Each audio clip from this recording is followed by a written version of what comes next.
السلام عليكم ورحمة الله. أخواتي إخواني في الوطن والمواطنة، مثلكم أخاف على الجزائر، مثلكم أخاف على مستقبلها.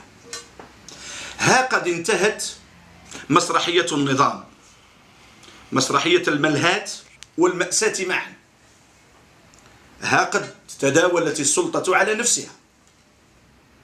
ما العمل الآن؟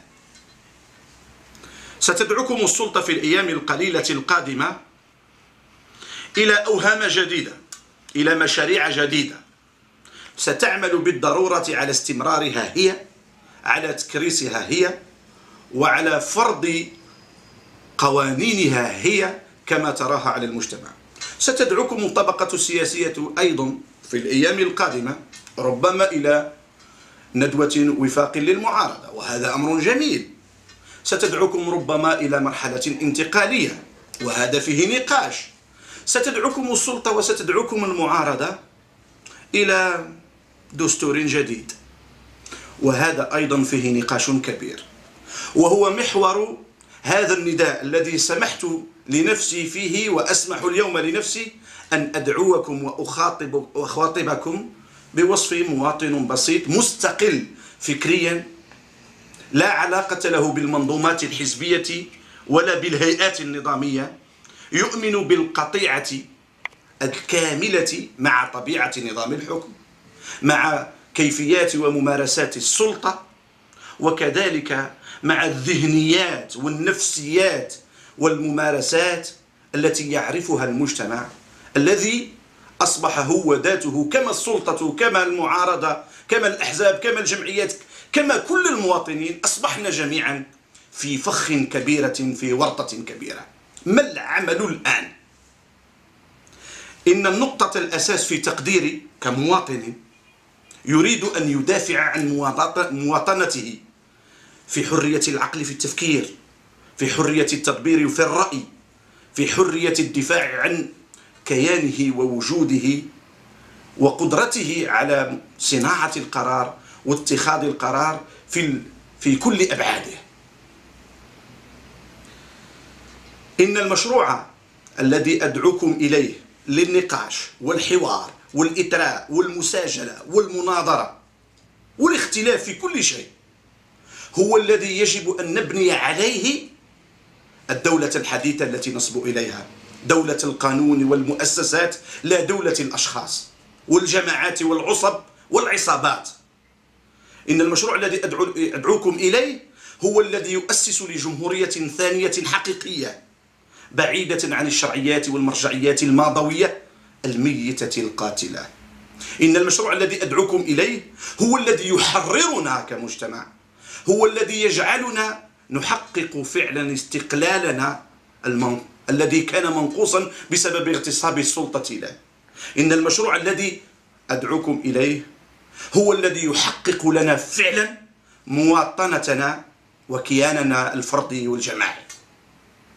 أدعوكم إلى بناء دستور حقيقي من القاعدة، من الشعب، من التفكير الجماعي، من الإرادة الجماعية، إرادة القوة الحقيقية، صوت الشعب الحقيقي، وقدرة الشعب على تجاوز هذه الأزمة الخانقة التي ستعصف بنا هذه المرة، لا كجماعات ولا كأفراد، ولكن ستمس مباشرة كياننا كوحدة شعبية وكياننا كوحدة ترابية. هذا هو الخطر الحقيقي القادم، بعيدا عن مبررات السلطة وأوهامها، وبعيدا عن سياسات الترهيب والترغيب، وبعيدا عن بناء أساطير يمكن للسلطة أن تصنعها في كل لحظة من أجل أن توهم الرأي العام الداخلي والخارجي بأن الجزائر في خطر. إن الخطر الحقيقي اليوم هو خطر نظام الحكم المهترئ المتكلس الفاسد المفسد. إن الخطر اليوم هو خطر غياب دولة القانون.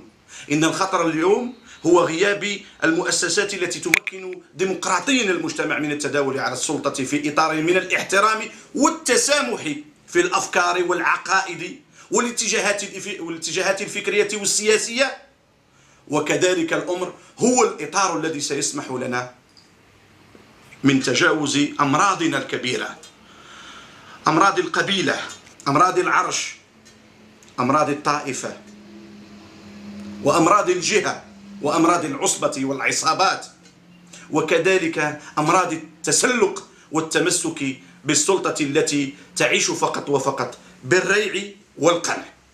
إن هذا المشروع الذي ندعوكم إليه والذي عنوناه بدستورنا يجب أن ينبع منا لأول مرة في تاريخنا. أخواتي المواطنات، إخواني المواطنين، لأول مرة يجب أن نضع دستورنا بأنفسنا. منذ الاستقلال السلطة هي التي بأبعادها الأمنية العسكرية والحزبية، حزب الواحد، هي التي وضعت هذا الدستور وفرضته على المجتمع الجزائري في سنة 63، في سنة 76، في سنة 89، بالرغم من الاختلافات والانتقال من الأحادية إلى ما يشبه التعددية في سنة 1996، وكذلك اغتصابه الحقيقي في سنة 2008. حان الوقت أن نقطع مع هذه السلطة، أن نقطع مع هذه الثقافة، ثقافة أن يفرض النظام القوانين والدستور من فوق. متى كان الشعب الجزائري سيدا؟ متى كان الشعب الجزائري مصدرا لكل السلطات؟ هذا وهم. علينا أن نصبح أسيادا في هذه الأرض، علينا أن نصبح نحن السيادة في هذا الوطن، علينا أن نصبح فعلا مصدرا لكل السلطات. ما معنى مشروع دستورنا؟ أدعوكم لكي نفتح نقاشا عاما وطنيا حول كل محاور الدولة الحديثة من حيث دستورها وقوانينها.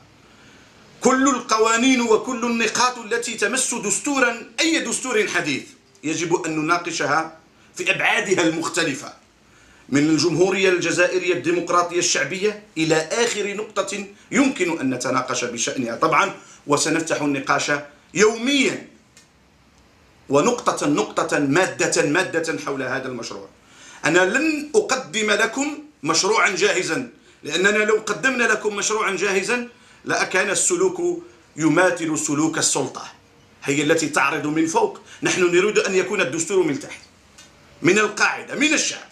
هذا الدستور ينبع منا، ثم بعد ذلك نناقشه، نتساجل بشأنه، نتناظر، نختلف.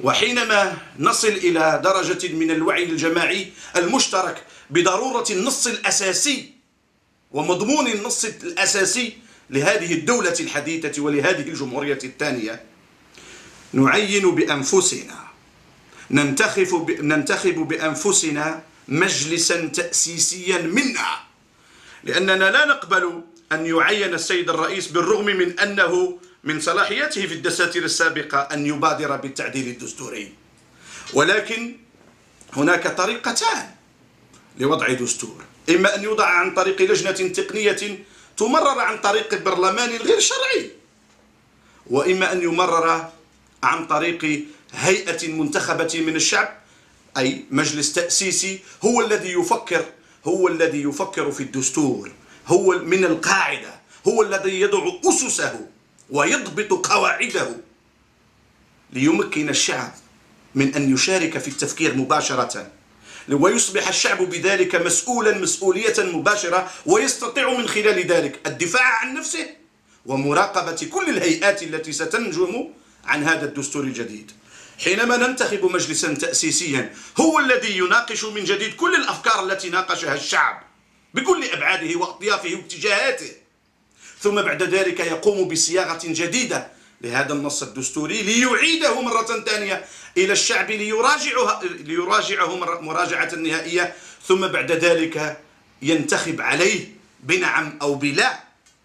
حينما نؤسس لهذا الدستور الجديد عن طريق نقاش قاعدي ثم مجلس تأسيسي يضع صياغته ثم يعيده إلى المجتمع، هناك تبدأ المرحلة الجديدة، مرحلة الجزائر الجديدة، مرحلة الجمهورية الثانية، ومرحلة دولة القانون، لأن في ذلك الدستور الجديد ستبرز المؤسسات الحقيقية، وسندخل في عهد دولة المؤسسات التي تستطيع أن تحقق الكليات الكبرى وتمكن المجتمع من أن يكون السلطة الفعلية والمصدر الحقيقي لكل السلطات، يراقب نظام الحكم، نظام ستسوده المؤسسات من خلال الفصل بين السلطات، وسنفصل بعد ذلك في كل هذه الأمور.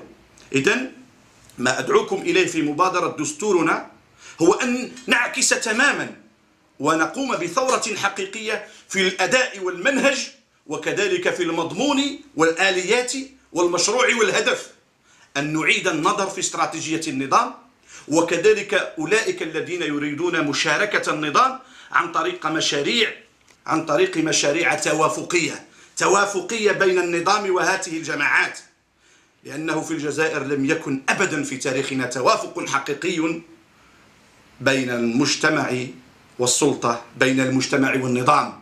إن النظام فرقة، وهذه الفرقة هي التي تتفاوض مع الجماعات الموالية لها أو المناوئة لها في مرحلة من المراحل ليتفقوا، ثم بعد ذلك يفرضوا على المجتمع والشعب ما يريدونه من قوانين وتشريعات وقرارات ودساتير وما إلى ذلك. حان الوقت أن نقطع نهائيا مع هذه الثقافة وهذا التقليد عن طريق مبادرة دستورنا.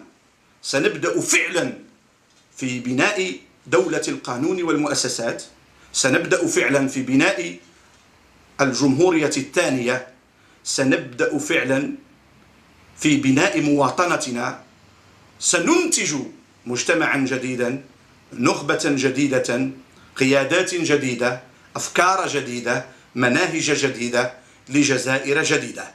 والسلام عليكم ورحمة الله.